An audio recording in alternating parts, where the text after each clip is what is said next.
What's going on, everybody? Thanks so much for checking out the channel. I'm your host, Brandon, and this is The Flip Side, where we talk all things real estate. If you could, hit the like button and hit the subscribe button, because I'm going to be producing a lot more videos this year about real estate, entrepreneurship, and any questions you might have about financing, money, and anything I can help you out with.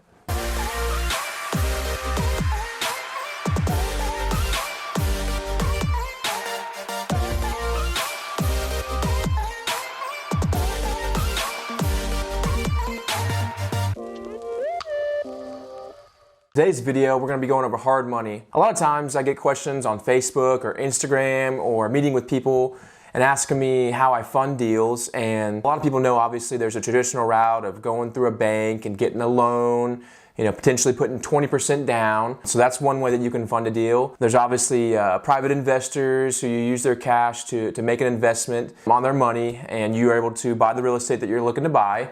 And then the third way to buy real estate is hard money. So what is a hard money lender? So for anyone that has gone through your traditional bank, they're going to require a 2 years tax return, all these financial documents, your pay stubs, and you got to jump through all of these different hoops in order for them to qualify you for the loan. One of the many troubles with financing a real estate deal is being able to get the money quickly. Banks, that typically might take 30, 45 days. Some banks might take even longer depending on the type of documentations they're wanting you to provide to them. So when you're flipping houses, the big bank just doesn't work because of the amount of time that it takes to fund the deal. It may not appraise for as much as you were hoping for, so now you don't have as much money that you wanted for the purchase and the rehab. Number one, the reason it didn't work is it's just too slow. These houses are in distress. Unless you're getting a particular type of loan from a bank, it's just not going to work. Two, the house has to be in a livable condition. That appraisal is going to be upon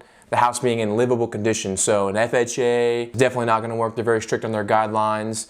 A VA, same thing. You might be able to get away with a conventional, but once again, you're going to have to put 20% down, and a lot of people just don't have that type of money to work towards flipping the home. Number three, you're limited on the amount of loans that you can get from the bank. You're limited to doing multiple loans. So if you're looking at trying to scale your business and scale the amount of homes that you're flipping at a given time, getting loans from the traditional bank makes that very hard. With hard money, you can do several as long as they see the deal in itself is good. They're backing a good asset. So where does that leave us with hard money?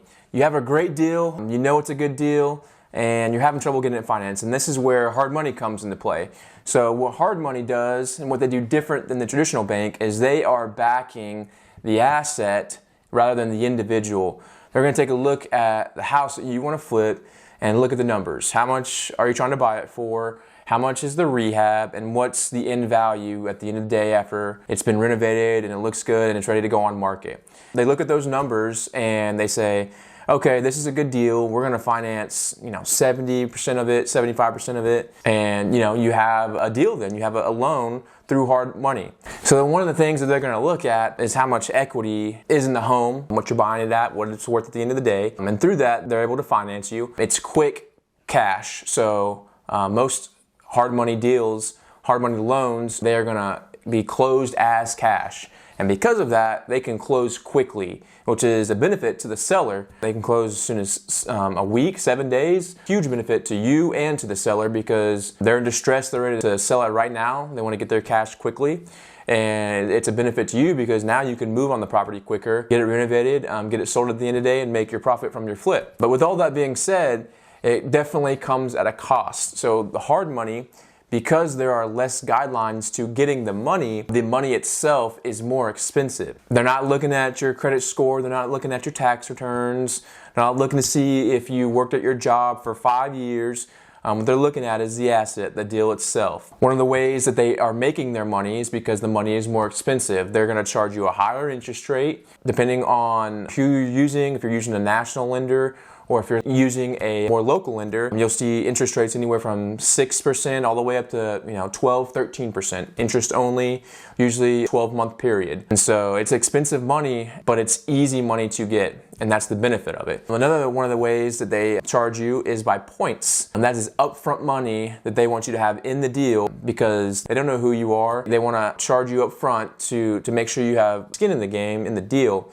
So what a point is, it's 1% of the purchase price. So, if it's a $100,000 loan, you're going to have a $1,000 fee up front to them that you're paying out of your pocket. So that is definitely one thing you want to pencil into your deal is money costs, the amount of money that it actually costs you to finance the loan. For an example, if you have a $100,000 loan and a 9% interest rate, that's $750 a month, and they're going to charge you 2 points up front. That's $750 right there monthly for the interest rate, and then the 2 points is going to be $2,000 up front, okay? So as long as you pencil those into your deal and you see that the end profit is still there, then hard money can be a great asset to use. And another thing that's great about hard money is once you start to build and establish that relationship with those hard money lenders, you can start to get better terms. Maybe they're going to drop, they trust you now. They see what you're doing, you're building your business, you're paying them the money that they lended you to borrow. They might get you a better interest rate. They might not charge you any points at all. So now you don't have money up front into the deal. They know that you're going to be doing 5, 6, 10 deals throughout the year or throughout the month. If your business grows that much, it's more beneficial because now you're getting funded a lot easier because you've established that trust with those lenders. So to some of you, that might seem like a huge expense from a monthly standpoint, or even the points being up front out of your pocket. That is one reason that a lot of people don't like hard money, because it can be expensive. If you can't get a loan through a traditional bank, or you can't find a private investor that has $200,000 to just throw to you, then that's where hard money can come in. And you could also joint venture with someone on a deal. And that just simply means that you're going to partner with someone, take some of the load off your shoulders, and to have less risk for each of you. You split everything and then split the profit at the end of the day. So lastly, you might be wondering, where do we find these hard money lenders? And the easy answer to that, honestly, is just Google. You can search hard money lenders in Google, and there are national lenders, there are local lenders. Through that, you just got to do your own research. Every single company has different terms on their interest rates, on their points, on the amount that they're going to loan. The main thing I would say is, once you choose someone that you want to use, it's just to establish that relationship, maybe get a couple homes under your belt, and then start to ask, hey, can I get better terms here? I've done this many deals with you, I've built trust.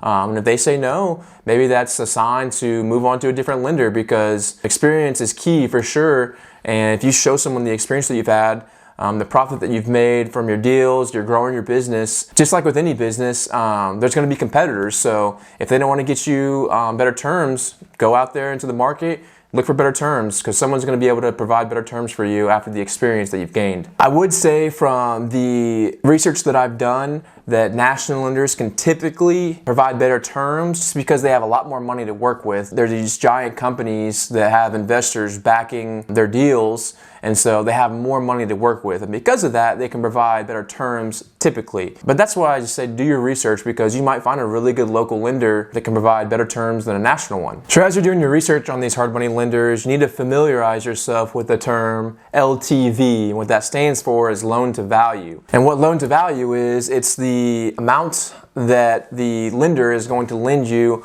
on the end value of the home. Typically, it's 70 to 75% of the value of the home at the end of the day. So if you have a end value ready to go on market, $200,000 home, the hard money lender will lend you up to $140,000, and that's for the purchase and the rehab. And the reason they have those parameters is so that there's less risk for them and less risk for you, because they want to make sure that you have enough equity in the home to sell that home and not have a loss. So that's really it when it comes to hard money. As long as you have a great deal, it can be funded through hard money. It's a lot easier to get the money, but because of that reason, it's more expensive. You have points to think about, interest rate, loan to value, down payment potentially, and then you want to look at the terms. Is it 6 months? Is it 12 months? How long is the term on that? It is more expensive, but it's also very beneficial in getting easy money to close on a deal and allowing you to grow your business. In the next video, we're going to be going over how to analyze a deal and the numbers that you need to be thinking of on the purchase, the rehab, what it's valued at the end of the day, and all the little costs in between to make sure that you're analyzing the deal properly and you can make a good profit at the end of the day. If you guys have any questions at all, comment down below or follow me on my socials on Facebook and Instagram. I really appreciate you guys watching this video, and I'll catch you on the flip side.